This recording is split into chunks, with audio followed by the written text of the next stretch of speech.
할렐루야, 반갑습니다. 지난 시간에 이어 결국 예수님께서 십자가형을 당하십니다. 본문 18절입니다. 시작. 그들이 거기서 예수를 십자가에 못 박을새 다른 두 사람도 그와 함께 좌우편에 못 박으니 예수는 가운데에 있더라. 예수님은 다른 두 사람들과 함께 십자가형을 당하셨습니다. 그런데 그 두 사람에 대해 마태복음과 마가복음에서는 강도라고 기록하고 있고 누가복음에서는 행악자라고 기록하고 있습니다. 즉 예수님은 강도질을 하고 행악을 행하여 큰 죄를 범하여 마땅히 사형을 당해야 될 그런 사람들과 함께 십자가형을 당하신 것입니다. 즉 예수님은 그러한 죄인들과 같은 취급을 당하셨습니다. 그저 흉악한 죄인의 모습으로 주님은 죽으셨습니다. 너무나 초라하고 너무나 비참한 죽음입니다. 허탈하기까지 합니다. 결국 이러려고 여기까지 왔나 싶은 자괴감이 들 정도입니다. 그러한 죽음에 대해서 안타까워하는 이는, 그러한 죽음에 대해서 눈물을 흘리는 일은 극히 소수에 지나지 않았습니다. 손가락에 꼽힐 정도입니다. 그 현장에는 모두 주를 버릴지라도 나는 결코 버리지 않겠나이다고 외쳤던 베드로도 없었고 우리도 주와 함께 죽으러 가자라고 했던 도마도 없었습니다. 보리떡 5개와 작은 물고기 2마리로 장정만 5,000명을 먹이고 12광주리가 남았을 때 예수님을 왕으로 세우기 위해서, 왕으로 추대하기 위해서 환호를 외쳤던 그러한 무리들 가운데 아무도 주님의 그 십자가의 죽음 앞에 눈물을 흘리거나 안타까워하는 이가 없었습니다. 극히 소수의 사람들만이 예수님의 십자가 곁에 서 있었습니다. 본문 25절입니다. 시작. 예수의 십자가 곁에는 그 어머니와 이모와 글로바의 아내 마리아와 막달라 마리아가 섰는지라. 예수님의 공생의 사역 가운데서는 평소 주목도 받지 못했던 소수의 여인들만이 그 곁을 지키고 있었습니다. 제자들 가운데도 사도 요한 한 사람밖에 없었습니다. 그렇게 구름대처럼 예수님을 따르며 환호하던 그 무리들은 다 어디에 있습니까? 다 어디로 갔습니까? 아니, 여러분은 그때 어디에 있었습니까? 나는 그때 태어나지도 않았는데요. 그런 질문을 하시겠습니까? 그렇지 않습니다. 십자가의 예수님은 그때만 있었던 것이 아닙니다. 오늘 이 시대 가운데도 십자가의 예수님은 여전히 계십니다. 다만 사람들이 외면할 뿐입니다. 영광의 예수님만을 찾습니다. 부활의 예수님만을 찾고 권능의 예수님을 찾으니 십자가의 예수님을 만나지 못하는 것입니다. 그러나 영광도 부활도 권능도 십자가도 모든 그런 것들도 십자가 다음에 있는 것입니다. 십자가와 연결되어 있습니다. 십자가와 단절된 부활, 십자가와 단절된 영광은 허상에 지나지 않습니다. 그런데 많은 이들이 허상의 부활, 허상의 영광을 쫓아갑니다. 그래서 열심을 내고, 그래서 노력을 하고 애를 쓰는 것 같은데 이제 그 정도 했으면 진보가 일어나고 성장이 있을 법도 한데 늘 그 자리에 머물고 있습니다. 여러분, 신앙의 최고봉이 무엇일까요? 간단하고 명확합니다. 신앙의 최고봉은 십자가입니다. 죽음입니다. 완전한 죽음이 바로 신앙의 최고봉인 것입니다. 예수님의 공생의 사역의 최고봉이 그러했습니다. 3년간의 공생의 사역을 통해 수많은 기적과 능력을 나타내 보이셨지만 십자가의 죽음에는 비할 것이 못 됩니다. 마땅히 죽어야 할 죄인들과 함께 초라한 죽음을 맞이했지만 그 십자가의 죽음이 있었기에 인류 구원의 길이 열렸고 그 죽음이 있었기에 부활의 영광이 있었던 것입니다. 그 죽음 앞에 하늘과 땅의 모든 권세가 무릎을 꿇게 되는 것입니다. 그래서 빌립보서 2장 8절로 이해합니다. 시작. 사람의 모양으로 나타나사 자기를 낮추시고 죽기까지 복종하셨으니 그 십자가에 죽으심이라. 이러므로 하나님이 그를 지극히 높여 모든 이름 위에 뛰어난 이름을 주사 하늘에 있는 자들과 땅에 있는 자들과 땅 아래에 있는 자들로 모든 무릎을 예수의 이름에 꿇게 하시고 모든 입으로 예수 그리스도를 주로 하시나여 하나님 아버지께 영광을 돌리게 하셨느니라. 여러분, 하늘에 있는 자들과 땅에 있는 자들과 땅 아래에 있는 모든 자들이 어떻게 예수님께 무릎을 꿇었습니까? 9절에서 이름으로 하나님이 그를 지키 높여 어떤 일이 있었던 것입니까? 그 십자가의 죽으심이라. 그 십자가의 죽으심이라. 이름으로 하나님이 그를 지키 높여. 예수님께서 십자가에 죽으셨을 때 비로소 하늘과 땅에 있는 모든 권세들이 주님 앞에 무릎을 꿇는 역사가 일어난 것입니다. 십자가가 능력입니다. 십자가가 최고봉입니다. 죽음이 능력이요, 죽음이 최고의 영광입니다. 성도 여러분, 여러분 지금 무슨 능력을 구하고 있습니까? 무슨 영광을 그렇게 찾고 있습니까? 우리가 참으로 구해야 될 영광, 참으로 구해야 될 능력은 십자가의 능력, 죽는 능력, 십자가의 영광, 죽는 영광입니다. 그러나 그것은 세상적인 눈으로 볼 때 참으로 미련하고 어리석어 보입니다. 왜 내가 죽어? 왜 내만 죽어야 돼? 세상적으로 볼 때는 어리석어 보여요. 그러나 그렇지 않습니다. 고린도전서 12장 1장 23절 24절입니다. 시작. 우리는 십자가에 못 박힌 그리스도를 전하니 유대인에게는 꺼리끼는 것이요 이방인에게는 미련한 것이로되 오직 부르심을 받은 자들에게는 유대인이나 헬라인이나 그리스도는 하나님의 능력이요 하나님의 지혜니라. 세상 사람이 볼 때는 꺼리끼고 미련해 보이는 것입니다. 그러나 그 십자가는, 그 죽음은 하나님의 능력이 되고 하나님의 지혜가 되는 것입니다. 세상과는 정반대입니다. 그래서 그 길이 좁은 길이요, 그래서 그 길을 찾는 이가 적습니다. 그러나 그 길 끝에는 영원한 생명이 있습니다. 마태복음 7장 13절 14절입니다. 시작. 좁은 문으로 들어가라. 멸망으로 인도하는 문은 크고 그 길이 넓어 그리로 들어가는 자가 많고 생명으로 인도하는 문은 좁고 길이 협착하여 찾는 자가 적음이라. 이 십자가의 길은 좁고 협착한 길이에요. 그래서 찾는 이가 적습니다. 그러나 그 길 끝에는 영원한 생명이 있는 것입니다. 오직 그 길만이 유일한 길입니다. 그러므로 우리는 그 길을 걸어가야 되는 것입니다. 오직 유일하고 참된 길이기에 십자가의 길을 우리는 걸어갈 수밖에 없는 것입니다. 그런데 많은 이들이 당장 눈에 보이는 세상의 이런저런 것들을 쫓느라 이 길을 걸으려고 하지 않습니다. 허망한 것을 쫓아갑니다. 안타까울 정도입니다. 오늘 본문에서도 예수님을 십자가에 못 박은 군인들이 예수님이 입으셨던 옷을 가져다가 네 부분으로 각각 나누어 하나씩 가져갑니다. 그리고 속옷은 이어 붙이지 않고 위에서 통으로 짠 것이기 때문에 찢을 수가 없어서 네 사람이 제비 뽑기를 해서 한 사람이 그것을 가져갑니다. 당시 아무리 옷이 귀하고 참 그러한 시대를 할지라도 채찍에 맞아서 피범벅이 된 그 피가 더덕 붙어있는 낡은 옷입니다. 그런 옷을 서로 가지겠다고 달려드는 군인들의 모습을 보면 애처롭기까지 합니다.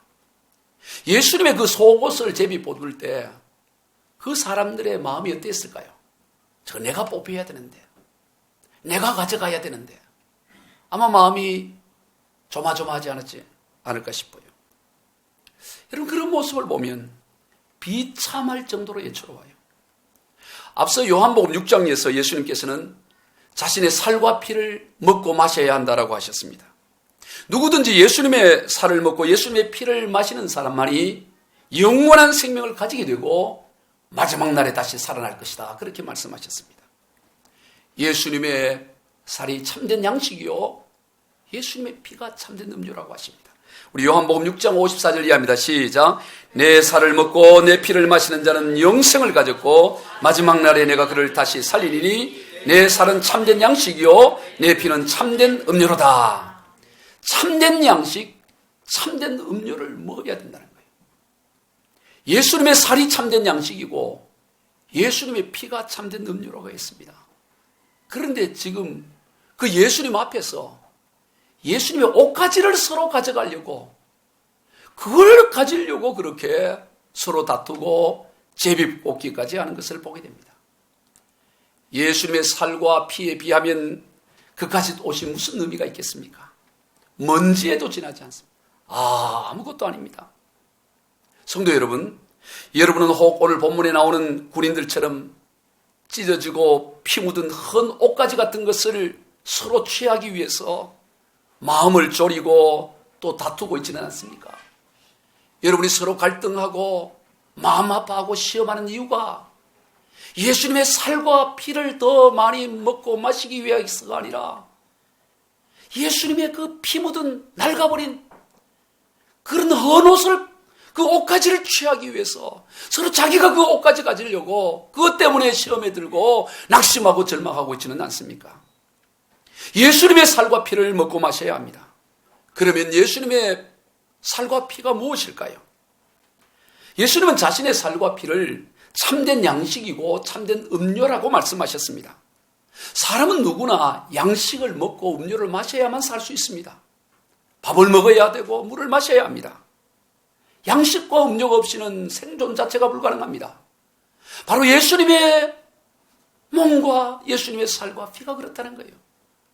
우리가 이 땅에 살아갈 때에 우리가 신앙생활을 함에 있어서 예수님의 살과 피가 아니고는 살아갈 수 없는 존재, 그것을 인식하고 늘 예수님의 살과 피를 양식을 먹듯이 물을 마시듯이 그렇게 늘 가까이 해야 한다는 말씀입니다. 그리고 나아가 양식과 음료가 우리 안에 들어가서 우리의 뼈를 만들고 살을 만들고 피를 만들듯이 예수님의 살과 피가 우리 안에 들어와서 우리의 모든 것을 만들고, 그래서 우리를 통해서 예수님이 드러나는 삶을 살아야 된다는 것을 말씀하시는 것입니다. 다음으로 오늘 본문의 저자인 사도 요한은 예수님의 옷을 가져가기 위해서 제비를 뽑고 있는 이 군인들의 행동에 대해 이미 구약 성경에 기록된 예언의 성취라고 말하고 있습니다. 본문 24절을 다시 읽습니다. 시작. 군인들이 서로 말하되 이것을 찢지 말라. 누가 없나 제비 뽑자니 이는 성경에 그들이 내 옷을 나누고 내 옷을 제비 뽑나이다 한 것을 응하게 하려 함이라. 군인들은 이런 일을 하고, 물론 군인들의 욕심으로 말미암아 그 옷가지를 서로 가지려고 하는 욕심으로 말미암아 그런 행동을 했지요. 그러나 그 행동의 배후에는 하나님의 섭리가 있었다고 말하고 있습니다.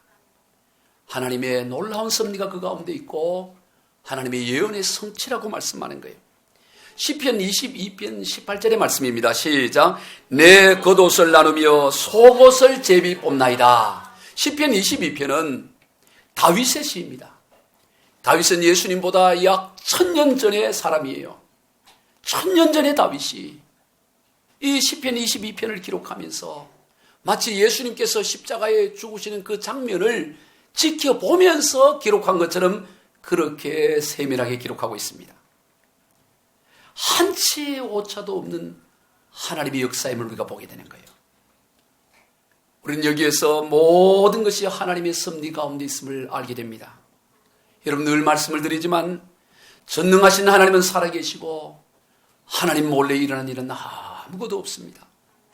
악한 자들의 악한 괴계도, 어떤 사기꾼의 사기하는 일도, 어떻게 우리를 해롭게 하는 자들의 해로움도 하나님 몰래 일어나는 것이 아니고 하나님 등 뒤에서 몰래 일어나는 일이 없고 그 가운데도 하나님이 함께하고 계시고 하나님의 섭리가 있다는 사실이에요. 당시 예수님의 옷을 제비 뽑기를 하는 이 군인들의 모습을 보고 이것은 예언된 하나님의 말씀이 성취되는 일이다라고 인식한 사람이 누가 있었겠어요? 정말로 성경에 기록된 대로 저 군인들이 옷을 제비 뽑기를 하네. 겉옷을 서로 나누고 있네. 아이고 참 신기하다. 성경이 그대로 이루어지고 있네. 그렇게 인식하는 사람이 그 가운데 누가 있었겠습니까? 예수님 외에는 아무도 그 일이 성경에 기록된 일로 예언의 성취로 되어진다고 알지 못했을 것입니다. 당사자들인 군인들은 물론이요, 예수님 곁에서 안타까워하며 눈물 흘리는 그 소수의 사람들도 그러한 일이 성경의 예언의 성취라고는 전혀 생각하지 못했을 것입니다. 이처럼 하나님의 섭리는 놀랍고도 세밀합니다. 예수님은 참새 2마리가 동전 몇 푼에 팔리는 것도 하나님의 섭리 가운데 일어난다라고 말씀하셨습니다. 그러면서 하나님께서는 우리의 머리털까지 세고 계신다고 하셨습니다. 그러니 하나님의 사람 가운데 일어나는 이런저런 일들이 어떻게 하나님 몰래 일어날 수가 있겠습니까? 그러므로 우리는 어떠한 십자가든 기꺼이 그 십자가를 질 수가 있습니다. 왜냐하면 나 하나님의 섭리 가운데 있기 때문에 기꺼이 죽을 수가 있고 어떤 일을 당해도 그렇게 원통해하거나 억울해하지 않습니다. 원한을 품지 않습니다. 다 하나님의 섭리 가운데 있음을 믿기 때문인 것입니다.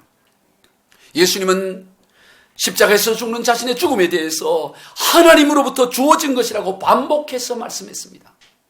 예수님의 십자가는 그저 빌라도 때문에 어쩔 수 없이 죽게 되는 것이고, 또 당시 종교적 지도자들로 인해서, 무리들로 인해서 그래서 죽는 것이 아니라 하나님 아버지로부터 주어진 일이라고 말씀을 반복해서 하십니다. 그래서 예수님을 잡으러 오는 무리들을 향해 베드로가 칼을 휘두를 때 베드로를 향해서 베드로야 어서 칼을 칼집에 꽂으라고 하시면서 요한복음 18장 11절입니다. 시작. 아버지께서 주신 잔을 내가 마시지 아니하시겠냐. 아버지께서 주시는 잔이라고 보셨어요. 여러분 가운데 이런저런 십자가로 느껴지는 것이 있습니까? 왜 내게 이런 일이 일어나느냐고 십자가로 생각되는 것이 있습니까? 아버지께서 주시는 잔으로 받으시기를 바랍니다. 그러면 그로 인해서 속상하고 원망하고 절망하고 낙심하지 않습니다. 예수님은 십자가를 그렇게 받아들이셨어요. 예수님의 십자가만큼 억울하기로 따지면 그런 억울함이 어딜 수 있겠어요? 불합리하고 부당한 재판으로 따지면 인류 역사상 그런 부당한 재판이 어디 있고 불합리한 게 어디 있고 원통한 일이 어디 있겠어요? 그런데 예수님은 그렇게 받아들이지 아니하고 하나님 아버지께서 주신 잔으로 받아들였고, 빌라도가 내가 너를 석방해 줄 수도 있고 죽일 수도 있는 권한이 있다고 했을 때 예수님은 그 권한 또한 하나님 아버지로부터 위로부터 주어진 것이라고 했습니다. 요한복음 19장 11절입니다. 시작. 예수께서 대답하시되 위에서 주지 아니하셨더라면 나를 해할 권한이 없었으리니. 그 모든 권한도 빌라도는 자기에게 주어진 것으로 여기지만 그 모든 빌라도의 그 사형을 집행하도록 하는 것을 허락하는 것 또한 위로부터 주어진 하나님으로 말미암은 것이라고 했기에 주님은 조금도 흔들림이 없이 그 십자가의 길을 걸어가셨습니다. 십자가를 피하려고 하지 않았습니다. 조금도 피할 방법을 찾지 않으셨습니다. 제자들과 함께 모여서 비상대책회의를 한 번도 갖지 않았습니다. 아니, 그럴 필요가 없었습니다. 여러분, 오늘 우리들도 마찬가지입니다. 염려하고 두려워하는 대부분의 일들은 실상은 그럴 필요가 없는 것들입니다. 그저 믿음으로 담대하게 나가면 다 되어질 일들입니다. 모든 것이 하나님의 섭리 가운데 있음을 믿고 믿음을 선언하고 묵묵히 걸어가기만 하면 우리가 전혀 생각하지 못한 하나님의 역사를 반드시 경험하게 되는데, 믿음이 없다 보니 주저앉고 맴돌고 절망하게 되는 것입니다. 끝으로 오늘 본문에서 예수님께서는 십자가 곁에 서 있던 제자 요한에게 어머니 마리아를 부탁합니다. 본문 27절입니다. 시작. 또 그 제자에게 이르시되 보라 내 어머니라 하신대 그때부터 그 제자가 자기 집에 모시니라. 우리는 오늘 이 본문에서 한 가지 의문이 생깁니다. 왜 예수님은 육신의 어머니 마리아를 사도 요한에게 부탁을 했을까 하는 것입니다. 예수님께는 여러 동생들이 있었습니다. 동생들 가운데 특히 야고보는 나중에 초대교회의 베드로와 쌍벽을 이루며 리더의 역할을 했습니다. 우리가 잘 알고 있는 야고보서의 저자가 예수님의 동생 야고보입니다. 사도 야고보가 쓴 게 아닙니다. 예수님의 동생 야고보는 영향력이 있는 인물이 됩니다. 그런데 예수님은 그 동생 야고보에게 어머니를 부탁하지 않고 여러 동생들에게 부탁하지 않고 사도 요한에게 어머니를 부탁하는 것을 보게 됩니다. 왜 예수님은 사도 요한에게 부탁을 했을까요? 그것은 혈연이 아닌 믿음의 공동체를 세우기를 원하셨기 때문인 것입니다. 앞서 마태복음 12장에서 예수님께서 무리들을 가르치고 말씀을 하실 때 예수님의 어머니와 형제들이 예수님을 찾아왔습니다. 그러자 한 사람이 예수님께 와서 선생님의 어머니와 형제분들이 선생님을 만나 뵈려고 밖에 서 있습니다. 그렇게 얘기합니다. 그러자 예수님께서 누가 내 어머니며 내 형제들이냐? 그런 식으로 제자들을 가리키면서 바로 이들이 내 어머니고 내 형제다. 그렇게 말씀하십니다. 그리고 나서 마태복음 12장 50절입니다. 시작. 누구든지 하늘에 계신 내 아버지의 뜻대로 하는 자가 내 형제요 자매요 어머니다. 여러분, 오늘 본문에서 예수님께서 바로 사도 요한에게 어머니를 부탁한 이유가 여기에 있습니다. 믿음의 공동체, 신앙의 공동체로 교회가 세워지기를 원했던 것입니다. 우리는 흔히 피는 물보다 강하다. 그런 말을 하죠. 더 진하다고 말합니다. 일리가 있는 말이죠. 그러나 피보다 더 진한 것이 있습니다. 그것이 바로 믿음이고 그것이 바로 신앙입니다. 여러분, 교회는 예수 그리스도의 피로 하나가 되고 가족이 된 공동체예요. 그래서 교회 공동체가 귀합니다. 말로 다 할 수 없이 귀해요. 교회는 그저 예배만 드리는 곳이 아닙니다. 예수의 피로 하나가 된 가족입니다. 예수님은 십자가성에서 사도 요한으로 하여금 그러한 공동체를 세워 가도록 부탁을 하신 것입니다. 예수님의 십자가의 죽음은 교회라는 공동체를 만들었습니다. 예수 피로 하나가 된 가족 공동체를 만든 것입니다. 나아가 교회는 예수 그리스도의 몸이 되었습니다. 에베소 1장 23절입니다. 시작. 교회는 그의 몸이니 만물 안에서 만물을 충만하게 하시는 하나님. 교회는 예수 그리스도의 몸이라는 거예요. 그러기에 모든 만물을 충만하게 할 수 있는 능력이 있다는 거예요. 주님은 사도 요한으로 하여금 제자들로 하여금 그러한 교회 공동체를 세우기를 원하셨던 거예요. 사도 요한이 마리아를 모심으로 장차 탄생할 교회, 그 교회 공동체의 정체성이 무엇인지를 알려주기를 원하셨던 것입니다. 그리고 사도 요한은 그러한 예수님의 부탁을 성실하게 감당했습니다. 본문 27절입니다. 시작. 또 그 제자에게 이르시되 보라 내 어머니라 하신대 그때부터 그 제자가 자기 집에 모시니라. 전해 내려오는 전승에 따르면 마리아는 90세까지 살았다고 합니다. 2000년 전에 90세니까 굉장히 오래 장수를 한 거죠. 그때까지 사도 요한은 마리아를 극진히 섬겼고 사도 요한도 99세까지 살다가 하나님 품으로 갔다고 해요. 오늘 우리에게도 사도 요한과 같이 맡겨진 일들이 있습니다. 맡겨진 주변 사람들이 있습니다. 우리는 사도 요한처럼 그 일을 묵묵히 감당해야 합니다. 하나님이 맡기신 일에 충성할 때 하나님께서는 그 때를 따라 그 모든 일을 다 적절하게 이루어 가시는 것입니다. 말씀을 정리합니다. 신앙의 최고봉은 십자가에 있습니다. 신앙의 최고봉은 완전한 죽음에 있습니다. 그럴 때 참된 권능과 영광과 부활이 있습니다. 그에 비하면 이 땅의 소욕과 영광을 취하는 것은 세상 사람으로부터 아니 교회에서부터 인정을 받는 것은 그저 헌 옷가지를 취하는 것에 지나지 않습니다. 그리고 그 모든 일 가운데 하나님의 섭리가 있는 것을 보게 됩니다. 그 어느 것 하나 하나님 몰래 일어난 일이 아무것도 없습니다. 그러므로 우리는 기꺼이 그 십자가 길을 걸어가고 또 반드시 걸어가야 하는 것입니다. 그리고 예수님의 그 십자가는 교회를 탄생시켰습니다. 만물을 충만하게 하는 예수의 피로 온 인류가 하나 될 수 있는 참으로 위대한 교회를 주님은 탄생시켰습니다. 그 교회는 예수 그리스도의 몸입니다. 우리 모두 주님의 몸된 교회 생활 가운데 주님께서 맡긴 사명을 묵묵히 감당하시는 귀한 삶이 다 되시길 우리 주 예수 그리스도 이름으로 축원드립니다.